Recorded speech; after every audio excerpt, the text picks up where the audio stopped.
नमस्ते भैया बहनी चाची मैं लोगन। आज मैं एक नाच करके गीत लेके आई हूँ। आप लोगन को अच्छा लगे तो लाइक करना। हमरे नैहर के बात न चलाव पिया जियरा न खिसाव पिया ना। हमरे नैहर के बात न चलाव पिया जियरा न खिसाव पिया ना। जब से की है तू बियाहवा रख अपने घर में हमके, जब से की है तू बियाहवा रख अपने घर में हमके। हमारा नैहर के कैदी है सपनवा पिया जियरा न खिसाव पिया ना। हमरे नैहर के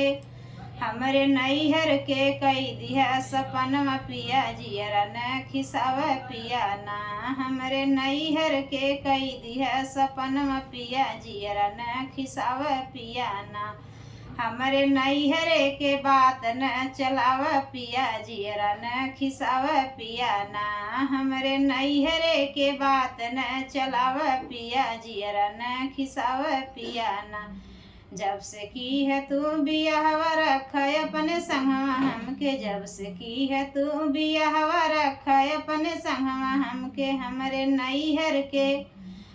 नैहर के कैदी है सपनवा पिया जियरा न खिसाव पिया ना। हमरे नैहर के कैदी है सपनवा पिया जियरा न खिसाव पिया ना। हमरे नैहरे के बात न चलाव पिया जियरा न खिसाव पिया ना। हमरे नैहरे के बात न चलाव पिया जियरा न खिसाव पिया ना।